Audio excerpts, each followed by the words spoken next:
Hello and welcome to Aditya thematic classes. आज हम class 10th के चैप्टर 6 पॉलिटिकल साइंस के चैप्टर 6 करने जा रहे हैं और ये है पॉलिटिकल पार्टीज़। इसमें हम देखेंगे पॉलिटिकल पार्टीज़ क्या होता है, क्या क्या रोल प्ले करता है पॉलिटिकल पार्टी डेमोक्रेसी में, क्या हम बिना पॉलिटिकल पार्टी के डेमोक्रेसी कंडक्ट कर सकते हैं या नहीं कर सकते हैं, कौन कौन से कंट्री में पॉलिटिकल पार्टीज हैं और कितने फ्री हैं वो, ये सब चीज़ हम देखने जा रहे हैं। और अगर आपने मेरे चैनल को सब्सक्राइब नहीं किया तो सब्सक्राइब कर ले, लाइक और शेयर करें and also press the bell icon so that you get the notification whenever any new videos are uploaded. So let us begin the chapter. और हम इसको क्वेश्चन से फॉर्म में करेंगे और as I proceed I will tell you important question also. So video को last तक देखें। So let us begin the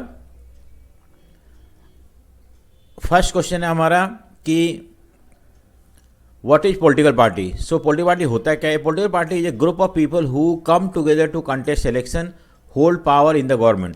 so political party group of people होते हैं जो कि जिनका मेन ऑब्जेक्टिव यही होता है कि इलेक्शन कंटेस्ट करना और इलेक्शन के थ्रू मेजोरिटी पाना और मेजोरिटी पाने के बाद गवर्नमेंट फॉर्म करना। ठीक है, सो ये एक पॉलिटिकल पार्टी का डेफिनेशन है। देखा जाए तो कि ग्रुप ऑफ पीपल होते हैं जो कि एक साथ आते हैं क्योंकि they believe in some common ideology और इनका मेन ऑब्जेक्टिव ये होता है इलेक्शन लड़ना और इलेक्शन लड़ने के बाद अगर उनको मेजोरिटी मिलता है तो सरकार बनाना। ठीक है, so they agree on some policy and program for the society with the view to promote collective good. So इनका मेन ये होता है कि देखो क्या होता है ना कि ये सारे ग्रुप ऑफ पीपल जो है वो कुछ पर्टिकुलर प्रोग्राम और पॉलिसी पे एग्री होते हैं और वो मिलजुल के कलेक्टिव गुड्स के बारे में बात करते हैं, यानी कि ज़्यादातर लोगों का बेटरमेंट हो, ऐसे प्रोग्राम पॉलिसी डेवलप करते हैं जिससे कि ज़्यादातर लोग जो हैं सोसाइटी में उसके बेनिफिट हो सकते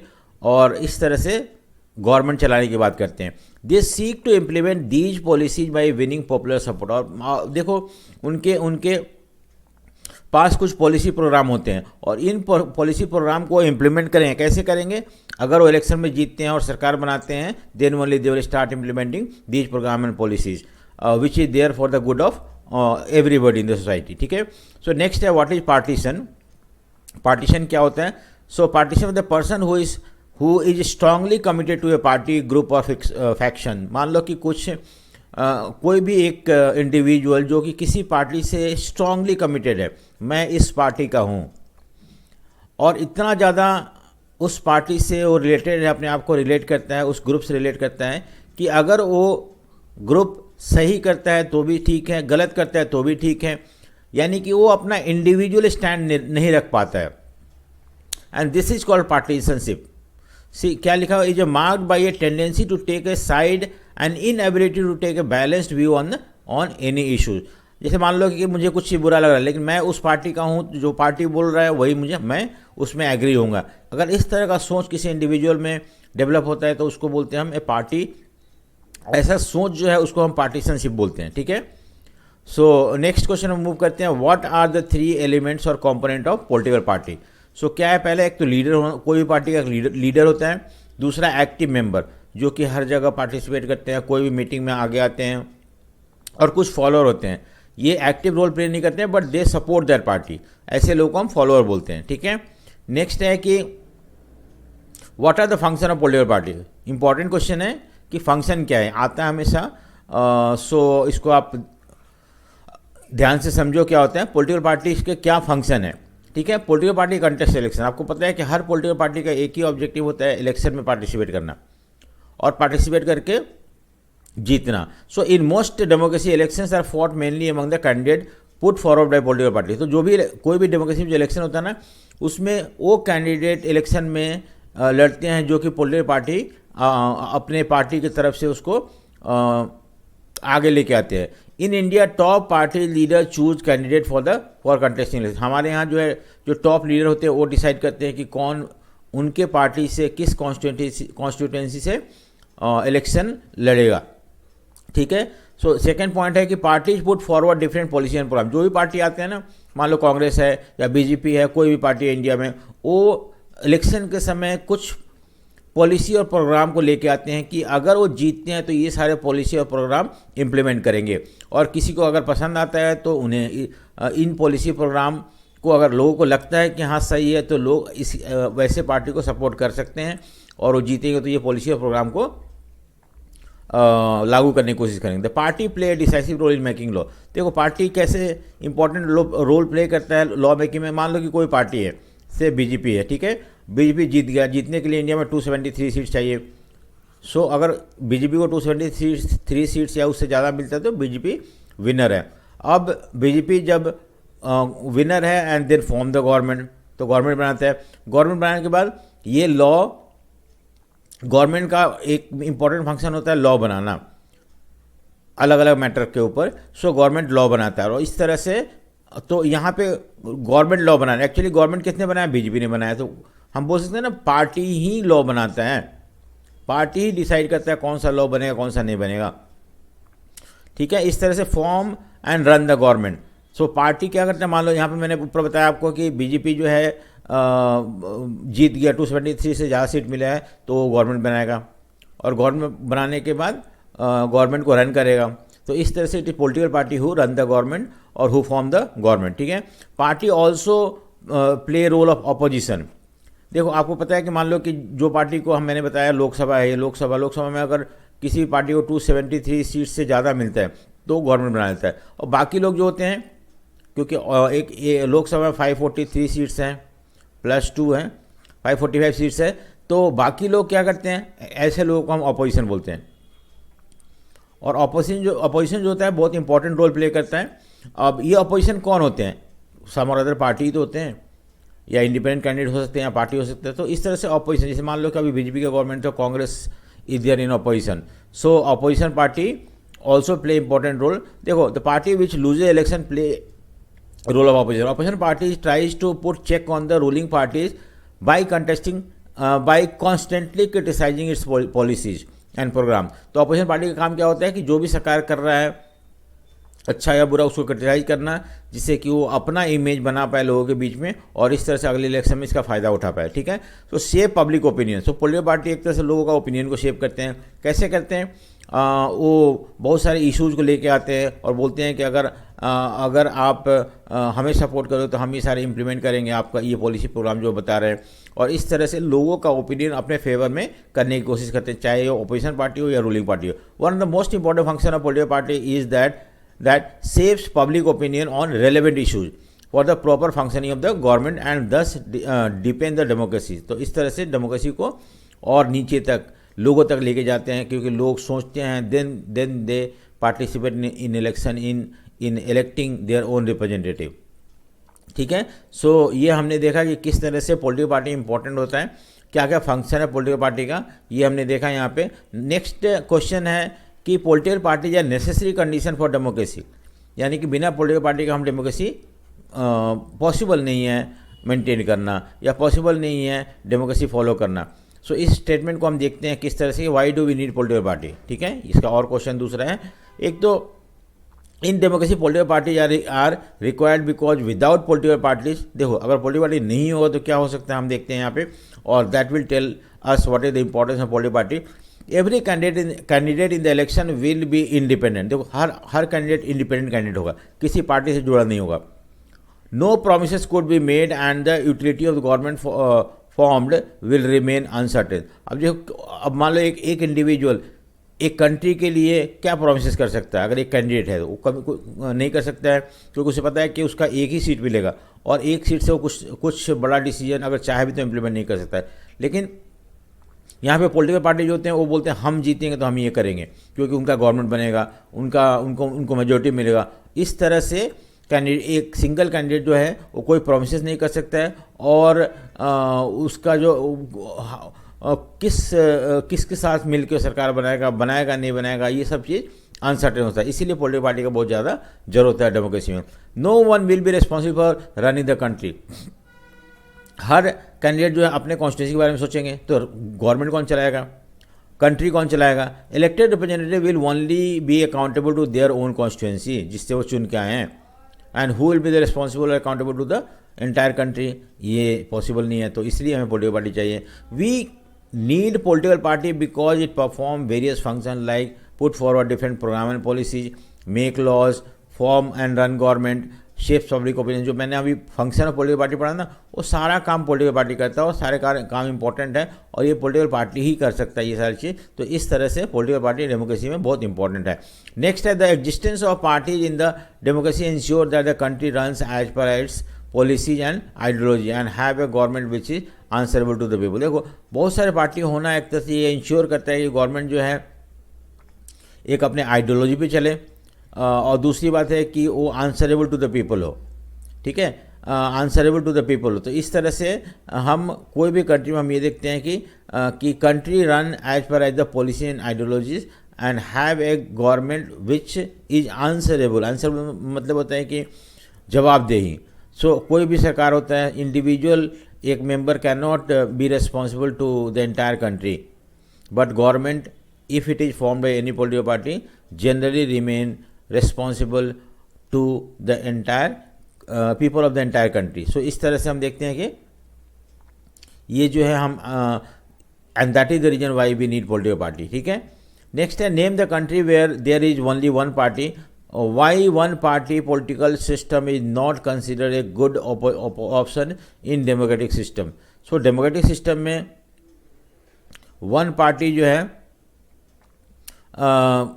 कौन से कंट्री में है वन पार्टी और क्यों वन पॉलिटिकल सिस्टम को हम नहीं सही मानते हैं, ठीक है। चाइना है यहाँ पे कि one party, communist party of China rule कर रहा है वहाँ पे, और one party system not consider good option in democratic system because democracy में लोगों के पास चॉइस चाहिए, लोगों के पास ऑप्शन चाहिए, लेकिन जब एक ही पार्टी होता है तो लोगों के पास वो ऑप्शन और चॉइसेस नहीं होते हैं और उन्हें उसी पार्टी को वोट देना पड़ेगा, भले अगर अच्छा काम करे या ख़राब करे, और इस तरह से one party system has been criticise, ठीक है।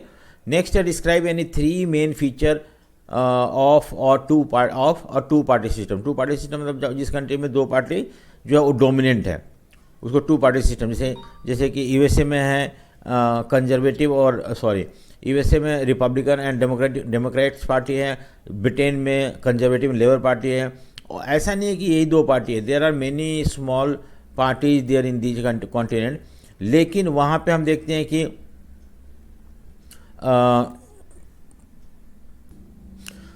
लेकिन इन्हीं दो पार्टी में ही सरकार जो होता है वो गवर्नमेंट चेंज होते रहता है, तीसरे पार्टी को मौका वहाँ नहीं मिलता है। So the main feature of two party system are as follow, power usually changes between the two party while other parties में एग्जिस्ट। हो सकता है दूसरा पार्टी हो, लेकिन हमेशा लेबर पार्टी अभी गवर्नमेंट बनाना, हो सकता अगली बार कंजर्वेटिव बनाए, फिर से लेबर बनाए, फिर से लेबर बनाए, इस तरह से एक दो ही पार्टी के बीच में पावर एक्सचेंज होते रहता है। नेक्स्ट है the party that wins the majority forms the government. तो जो पार्टी को मेजोरिटी मिलता है वो सरकार बना देता है और जिसको नहीं मिलता है वो अपोजिशन। तो इस तरह से स्ट्रॉन्ग अपोजिशन भी हमें यहाँ देखने को मिल सकता है।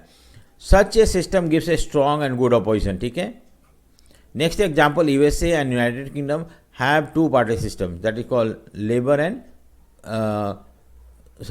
यूएसए में हम देखते हैं कि रिपब्लिकन एंड डेमोक्रेटिक पार्टी है। इवन यूनाइटेड किंगडम में भी दो पार्टी है, लेबर एंड कंजर्वेटिव पार्टी, और यहाँ पे रिपब्लिकन और डेमोक्रेटिक पार्टी है, ठीक है। नेक्स्ट हम देखते हैं what is multi party system and why has India adopted multi party system. So multi party system होता क्या है, अगर मान लो कोई भी कंट्री में मल्टी पार्टी सिस्टम मतलब क्या होता है कि अगर मान लो कि कोई भी कंट्री में यहाँ पे बहुत सारे पार्टी इलेक्शन कंटेस्ट करते हैं और जो जीतता है वो पावर होल्ड करता है। In this system there is chance of two और मोर पार्टीज कमिंग टुगेदर। तो हो सकता है कि जैसे मान लो बीजेपी है, कांग्रेस है और भी लेफ्ट पार्टी है, तो कोई ज़रूरी नहीं है कि हमेशा बीजेपी या कांग्रेस ही बनाए, थर्ड पार्टी भी सरकार बना सकता है। This system also favour coalition government and alliance politics. Coalition government मतलब वो गवर्नमेंट जहाँ पे मिली जुली सरकार, when no party gets majority at that time two और more party come together and form the government, such government is coalition government है। Alliance politics मतलब इलेक्शन से पहले ही बहुत सारे पार्टी जो है अलायंस करते हैं और देन दे कंटेस्ट इलेक्शन, ठीक है। So in India has adopted multi party system because of the following reason. क्या कारण है, there is a good social and geographical diversity. India में बहुत ज़्यादा भिन्नता है, डाइवर्सिटी है, और एक या दो पार्टी इतने सारे डाइवर्सिटी को अकोमोडेट नहीं कर पाएगा, इसलिए हमने इंडिया में मल्टी पार्टी सिस्टम अडॉप्ट किया है, ठीक है। नेक्स्ट है because of the multi party system variety of interest and problems enjoy political suppression, ठीक है। सो अब क्या है कि because of multi party system variety of interest and opinion enjoy political representation. तो ये क्या बोल रहा है कि बहुत मल्टी पार्टी सिस्टम होने की वजह से बहुत सारे पार्टी होते हैं, बहुत सारे अलग अलग पार्टी अलग अलग आइडियोलॉजी या ओपिनियन या इंटरेस्ट को रिप्रेजेंट करते हैं, और इस तरह से बहुत सारे इंटरेस्ट और opinion can be represented in politics because of having number of political parties, ठीक है। Next, what do you understand by alliance or front. मैंने अभी बताया अलायंस मतलब क्या होता है कि in multi party system sometime the government is form by various parties coming together is called coalition government. So पहले तो यहाँ लिखा हुआ what is coalition government, majority सरकार। When several parties in the multi party system join hand for purpose of contesting election and winning power, it is called alliance. तो जब बहुत सारे पार्टी जो होते हैं वो एक दूसरे के हाथ मिलाते हैं और साथ में इलेक्शन लड़ने के लिए लड़ने की तैयारी करते हैं, तो और साथ में जीत के सरकार बनाने की कोशिश करते हैं, ऐसे इस तरह के coming together of various political parties called alliance or front बोलते हैं इसको, ठीक है। नेक्स्ट है for example NDA, national democratic alliance है। ये एक अलायंस था जो कि पहले था, अब खैर आज भी हैं, बट इसमें बीजेपी ज़्यादा इंपॉर्टेंट रोल प्ले कर रहा है। नेक्स्ट जो है UPA, United progressive alliance, UPA बोलते हैं इसको, ठीक है। नेक्स्ट है कि वाई इंडिया इवॉल्व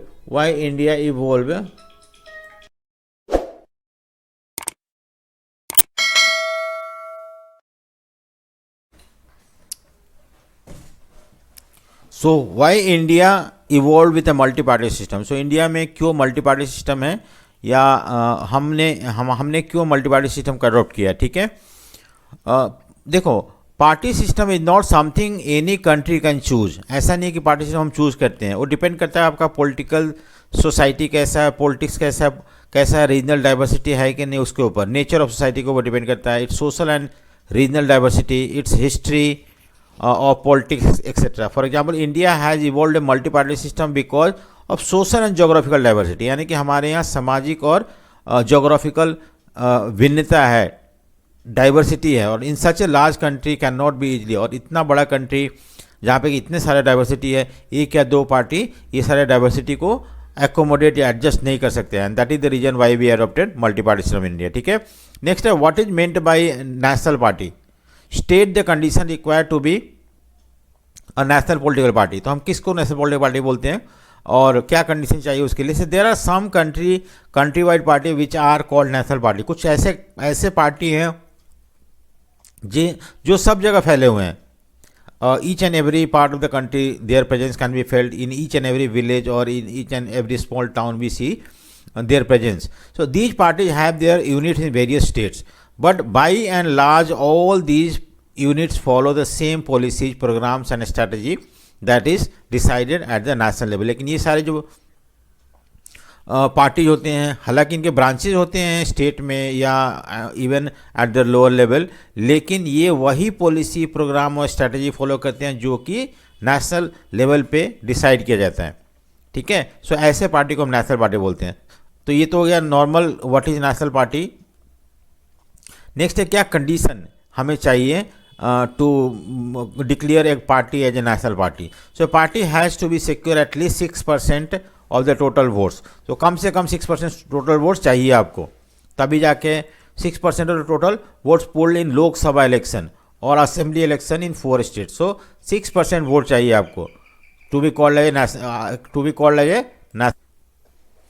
सो आपको पता होगा कि 2 इलेक्शन होते हैं हमारे यहाँ, एक तो सेंट्रल गवर्नमेंट का लोकसभा का इलेक्शन होता है और हर स्टेट में अपना लेजिस्लेटिव असेंबली है, वहाँ उनका इलेक्शन होता है। तो अगर मान लो कि कोई भी पार्टी को 6% वोट मिलता है, जैसे 100 लोगों ने वोट दिया लोकसभा के इलेक्शन के लिए, उसमें 6 लोग जो ना अगर कोई भी पार्टी को वोट दिया 6 वोट, तो उसको हम नेशनल पार्टी बोल सकते हैं। या दूसरा कंडीशन क्या है कि असेंबली इलेक्शन इन 4 स्टेट। अगर 4 स्टेट में, जैसे मान लो कि एक आम आदमी पार्टी है, अगर इस पार्टी को 4 स्टेट में हरियाणा, पंजाब, यूपी और बिहार, इन चारों स्टेट में अगर 6% वोट मिलता है तो इस पार्टी को हम बोल सकते हैं एज ए नेशनल पार्टी, ठीक है। ये कंडीशन है। और दूसरा कंडीशन क्या है कि it has to win at least 4 seats in Lok Sabha, ठीक है। ये प्लस 4 सीट लोकसभा में जीतना पड़ेगा उसे। To be recognise as national party. तो समझ में आया, एक तो है कि 6% वोट मिलना चाहिए लोकसभा के इलेक्शन में और प्लस 4 सीट उसे मिलना चाहिए लोकसभा में। वोट और सीट अलग अलग है, ठीक है। और या कोई भी पार्टी को अगर 4 स्टेट असेंबली इलेक्शन में 6% वोट मिलता है और 4 और सीट्स 4 एटलीस्ट 4 कम से कम 4 सीट्स मिलता है लोकसभा में, then that party can be declare as a national party. What is requirement laid down by the election commission for a political party to be recognise as a state party. State party के लिए क्या क्या condition, ये ऊपर वाला भी election commission ही ये criteria रख रखा है और स्टेट पार्टी के लिए भी अलग क्राइटेरिया है। Party that secure at least 6% of total votes in an election to the legislative assembly. मान लो कोई स्टेट में, अगर मान लो कि हरियाणा में इलेक्शन हो रहा है, ठीक है, हरियाणा में इलेक्शन हो रहा है, यहाँ पे कोई भी पार्टी को 6% वोट मिलता है। 6% वोट मतलब अगर 100 लोग खड़ा इलेक्शन में वोट दे रहे हैं तो 6 वोट मिलता है उसे, ठीक है, in election to the legislative assembly of a state and win at least 2 seats.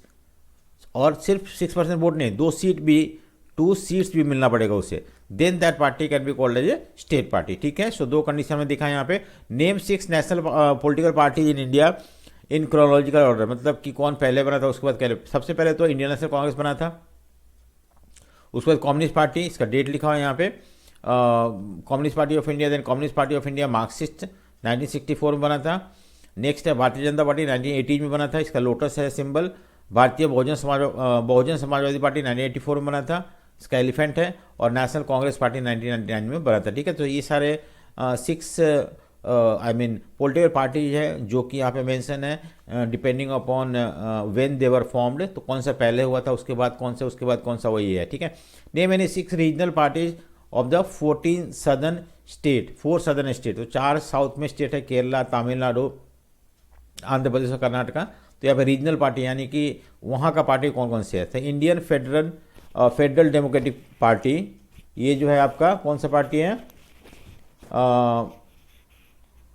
ये पार्टी जो है केरला का पार्टी है, ठीक है।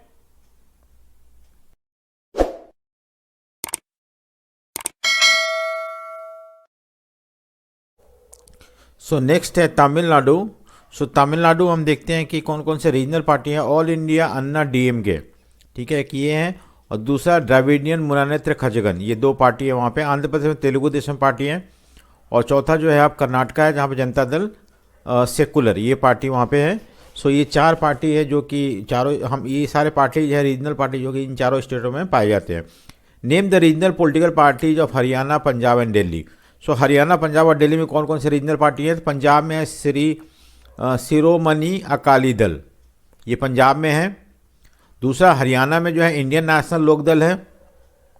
और दिल्ली में आम आदमी पार्टी, ठीक है। So why some parties are called regional recognise political party, क्यों हम कुछ पार्टी को हम बोलते हैं रिकॉग्नाइज पॉलिटिकल पार्टी, ये भी क्वेश्चन आता है।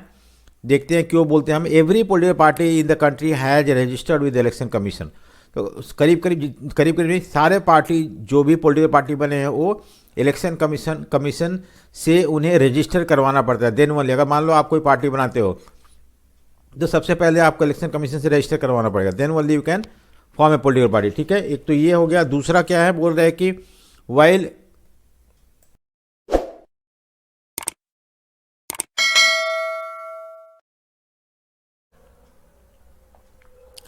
कमीशन मतलब election commission treat all the party equally, it offer some special facility to large and established party.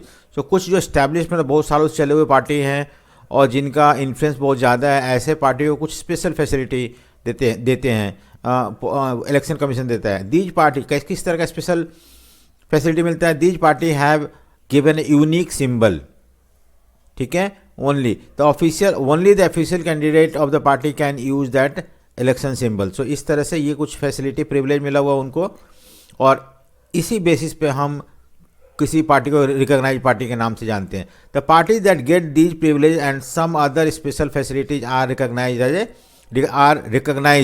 Bye the election commission for this purpose, ठीक है। कुछ पार्टी को जो ये फैसिलिटी प्रिविलेज मिला हुआ है, ऐसे पार्टी को हम रिकॉग्नाइज पार्टी बोलते हैं। That is why these parties are called recognise political party. So there are 7 recognise national political parties in the country in 2017 में। सो हमने देखा व्हाट इज रिकॉग्नाइज पार्टीज किसे कहते हैं.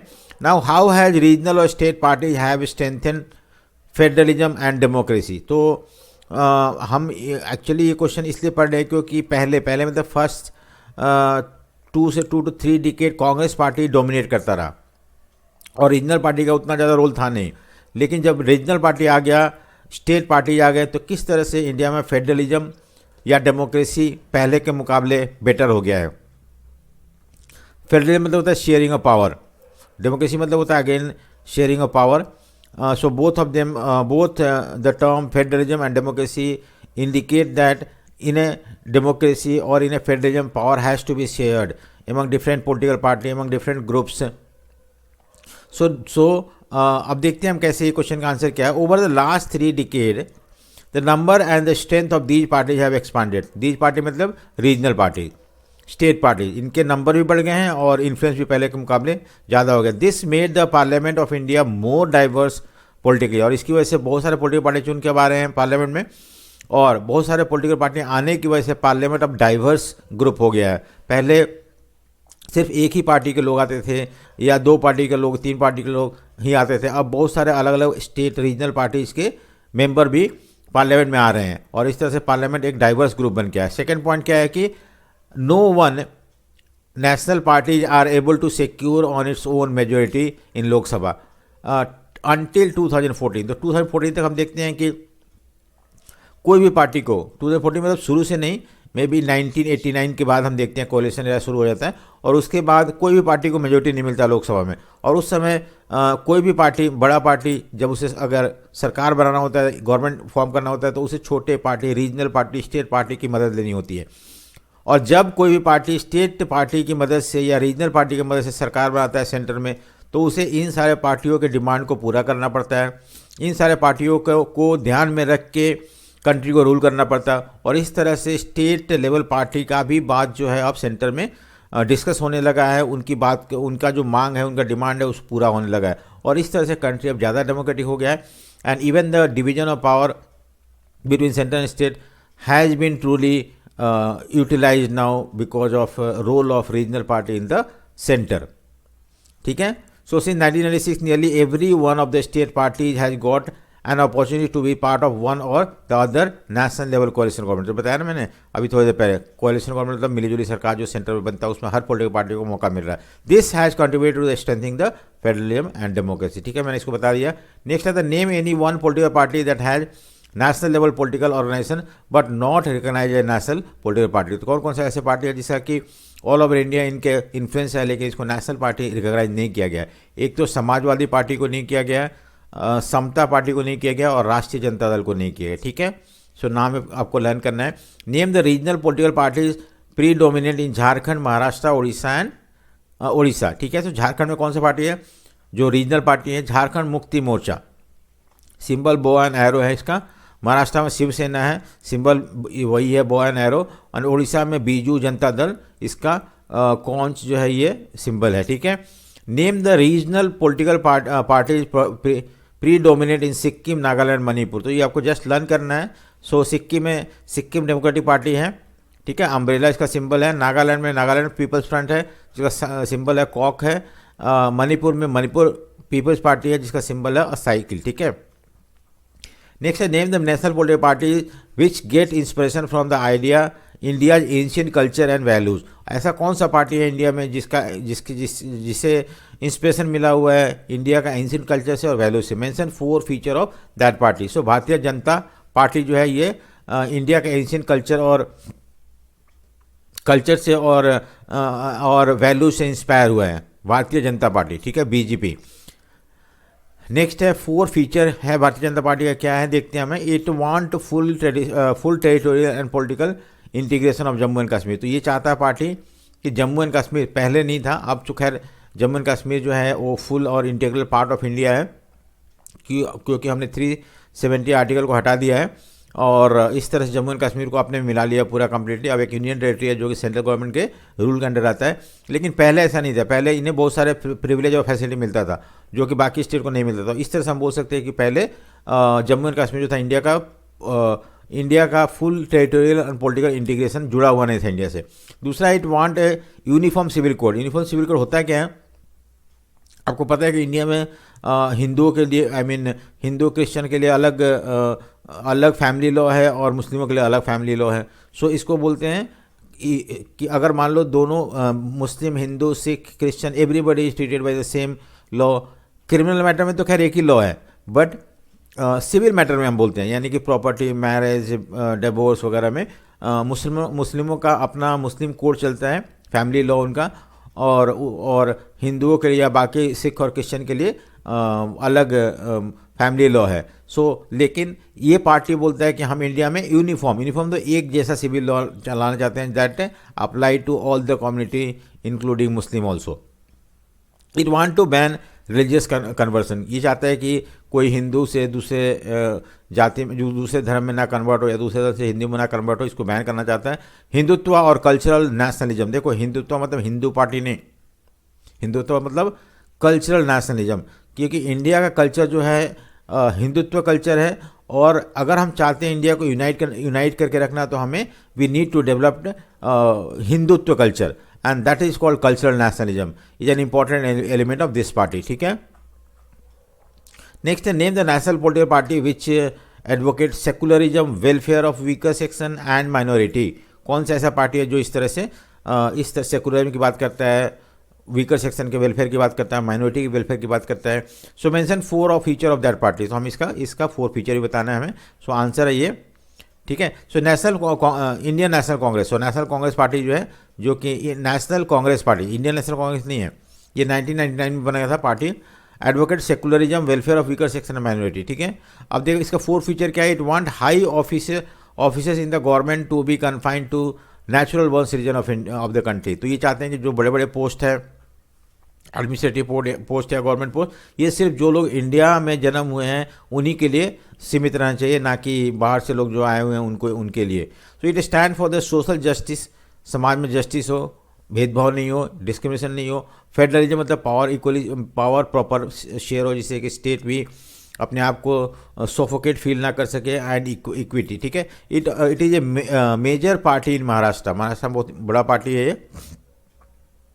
नेक्स्ट है name the national political party which draw inspiration from the idea of Sahu Maharaj, ठीक है। यहाँ पे साहू महाराज है, उनसे इंस्पायर होकर कोई पार्टी बना हुआ है, और उसके क्या फीचर हैं। So national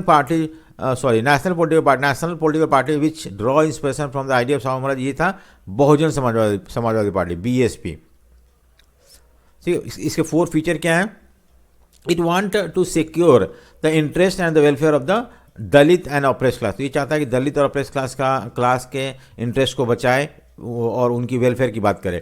it seeks to represent and secure power for the Bahujan Samaj which include Dalit, Adivasi, OBC, religious minority, यानी कि सारे जो माइनॉरिटी क्लास के लोग हैं, या जो रिलीजियस माइनॉरिटी हो गया, आदिवासी हो गए, SC ST हो गए, या OBC हो गए, इन सबको यूनाइट करके then try to come to power. This is their main ambition. It draw inspiration from the idea and teaching of Maharaja Mahatma Phule, ठीक है, पेरियार, ये सारे डिप्रेस क्लास या लोअर कास्ट के लीडर थे। रामास्वामी नायकर, ठीक है, डॉक्टर अंबेडकर। सो इन सब से इन लोग इन्फ्लुएंस हुए थे, और ये पार्टी इन्फ्लुएंस हुआ था एंड फॉर्म हुआ था। It's main base was Uttar Pradesh में इसने सरकार भी बना रखा है। सो ठीक है। सो हम देखते हैं नेक्स्ट आगे। Right A note on Indian National Congress. तो इंडियन नेशनल कांग्रेस जो 1885 में बना था पार्टी, सबसे ओल्डेस्ट पार्टी है इंडिया का, और एक डोमिनेंट रोल प्ले किया था इंडिया की आज़ादी के लिए, और इंडिया की आज़ादी के बाद इसने फिर से डोमिनेंट रोल प्ले किया है, बहुत सालों तक इंडिया को रूल करता रहा, और ये चाहता है इंडिया एक सेकुलर, डेमोक्रेटिक एंड रिपब्लिक हो। और इन्होंने इंडिपेंडेंस के बाद इंडिया को डेमोक्रेटिक एंड रिपब्लिक डिक्लेयर किया था, सेकुलर बाद में ऐड हुआ था, ठीक है, 1976 में जब इमरजेंसी इंडिया में डिक्लेयर किया था, उस समय सेकुलर वर्ड ऐड किया गया था। It is A centrist party मतलब एक ऐसा पार्टी जो कि सेंटर में है, ठीक है। It believed in secularism and welfare of weaker section and minority, ठीक है। It was the leader of UPA एक अलायंस है इसमें कि कांग्रेस जो मेन रोल प्ले करता है और बाकी छोटे छोटे पार्टी भी इसके अंदर थे, और इस तरह से इसको यूपीए, यूनाइटेड प्रोग्रेसिव अलायंस, जो कि रूल किया था इंडिया को 2004 से 2014 के बीच में। सिंबल जो है इसका पाम है। नेक्स्ट है what are the challenges of political party, important, बहुत इंपॉर्टेंट क्वेश्चन है, आता है हमेशा, ठीक है। सो हम इसको देखते हैं क्या चैलेंज है पॉलिटिकल पार्टी का। पॉलिटिकल पार्टी को क्या क्या प्रॉब्लम फेस करना पड़ता है बेसिकली, क्या क्या कमी है उसके अंदर। So lack of internal democracy. आपको पता है डेमोक्रेसी मतलब होता है कि कोई भी डिसीजन जो है बातचीत करके, talks and negotiation, discussion, debate के बाद निकाला जाता है। लेकिन देखो,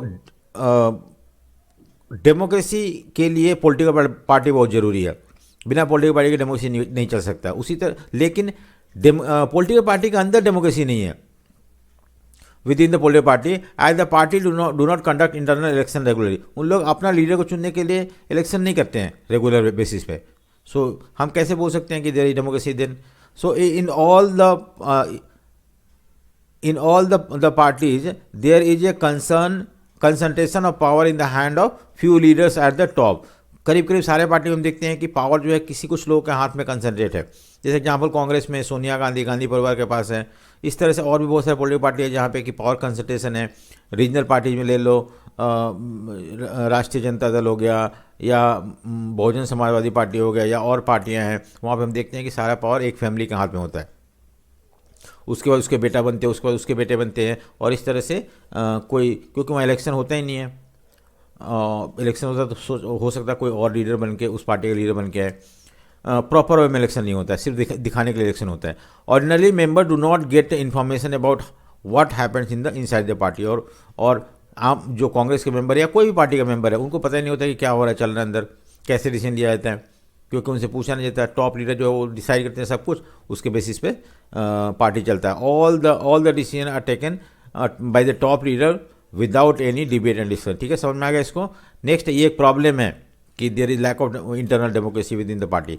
डायनेस्टिक सक्सेशन। डायनेस्टिक सक्सेशन मैंने बताया अभी थोड़ी देर पहले कि फादर के बाद उसके बेटा होता है, वो सक्सीड करता है, उसका बेटा सक्सीड करता है। इस तरह से चल रहा है। जैसे पहले अगर हम बेस्ट पार्टी इंडिया में है, कांग्रेस पार्टी है, जवाहरलाल नेहरू थे, उसके बाद उनकी बेटी इंदिरा गांधी है, उसके बाद उनके लड़के राजीव गांधी है, उसके बाद राजीव गांधी के बाद हम देखते हैं कि अभी भी कांग्रेस का जो कंट्रोल है वो अभी भी गांधी परिवार के पास है।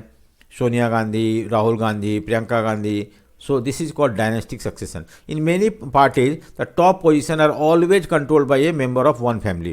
जैसे मैंने example, this is unfair to other member of the party. बाकी लोग क्या उतने क्वालिफाइड नहीं है? नहीं, वो भी है, लेकिन ऐसा नहीं होता है। सो ये गलत है और ये एक चैलेंज है। हमेशा पॉलिटिकल पार्टी इस तरह का सोच से फ्री होना चाहिए।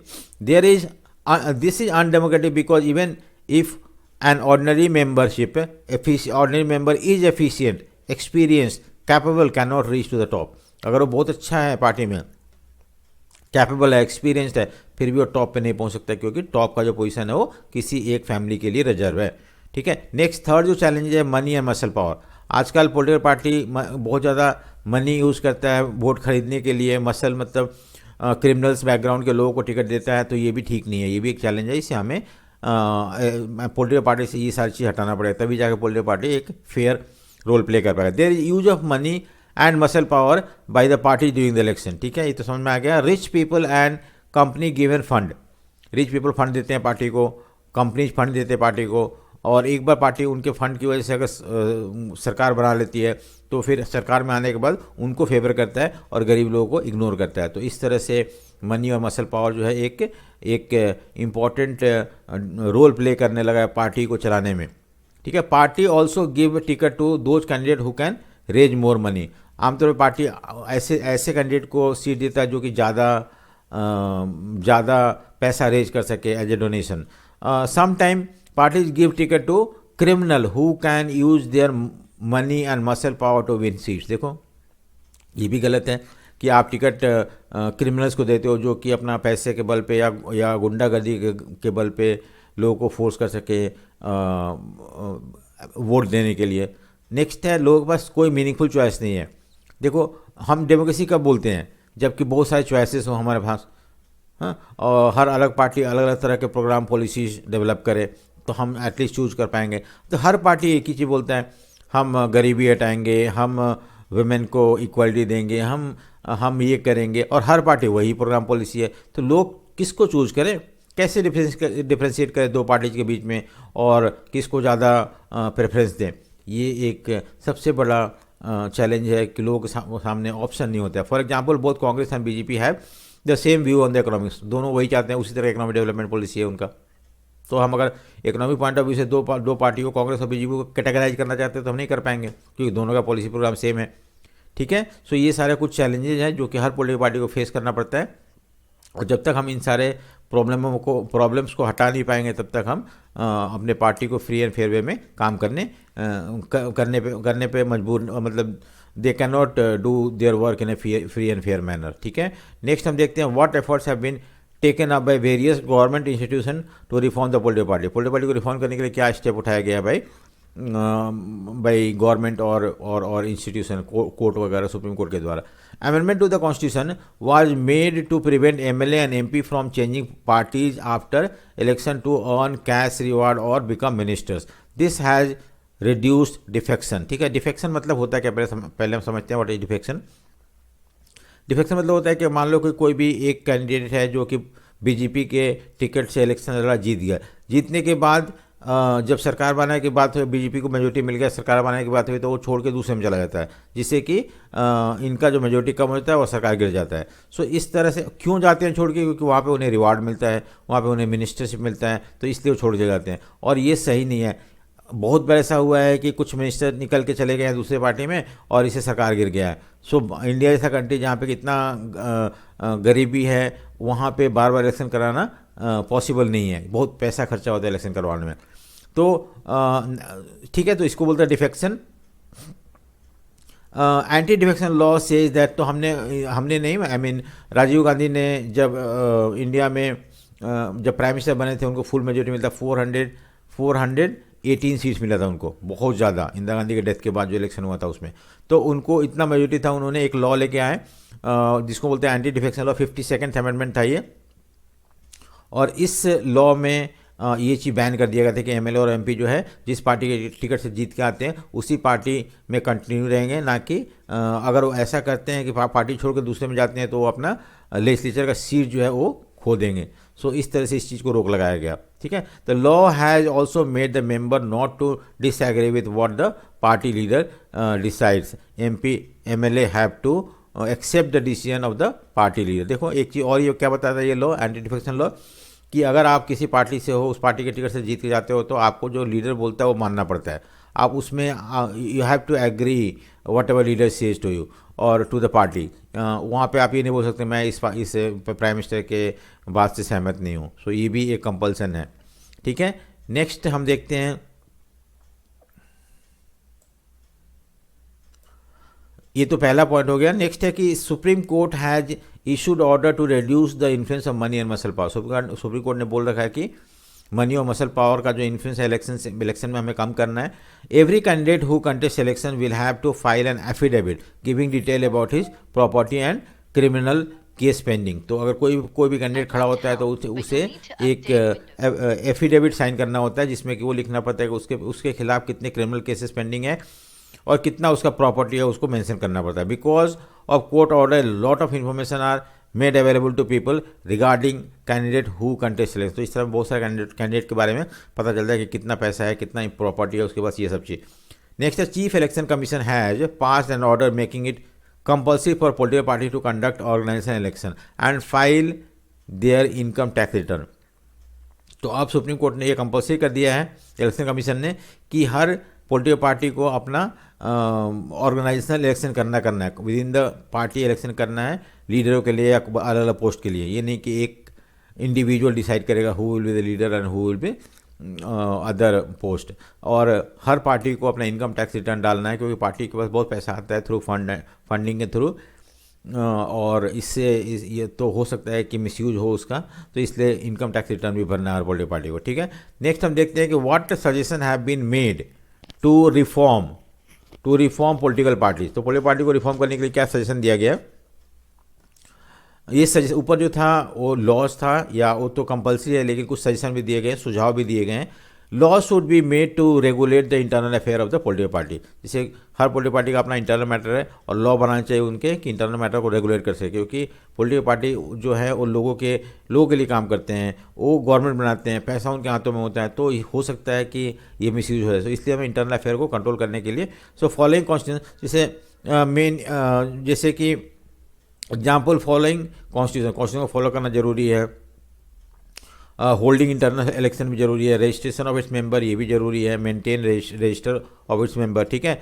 और it should be made mandatory for the parties to give 1/3 seat their party ticket to women candidate. ये आज तक अभी तक ये हर पार्टी का प्रोपेगेंडा रहा है, प्रोग्राम पॉलिसी रहा है कि वुमेन को 1/3 सीट्स मिलना चाहिए, और लेकिन कोई भी पार्टी अभी तक इस पॉइंट से एग्री नहीं है, और औरतों को अभी भी नहीं मिलता है स्टेट लेजिस्लेचर में और सेंट्रल लेजिस्लेचर में। दूसरी बात है कि हमने पंचायत में या अर्बन और रूरल लोकल सेल्फ गवर्नमेंट में हमने इसको इंट्रोड्यूस कर रखा है, और वहाँ पे 33% रिजर्वेशन है, तो वुमेन बहुत ज़्यादा रिप्रेजेंट कर रही हैं लोकल सेल्फ गवर्नमेंट में। There should be state funding of election. कुछ लोग बोलते हैं कि जो भी इलेक्शन में पॉलिटिकल पार्टी अपना पैसा ना खर्चा करे या डोनेशन से आया हुआ पैसा ना खर्चा करे, बल्कि स्टेट उसे पैसा दे, गवर्नमेंट उसे पैसा दे। The government should give parties money to support their election expenses. तो जो भी इसका खर्चा होता है वो सरकार दे, और उतना ही पैसा के अंदर ही उन्हें इलेक्शन में अपना सारा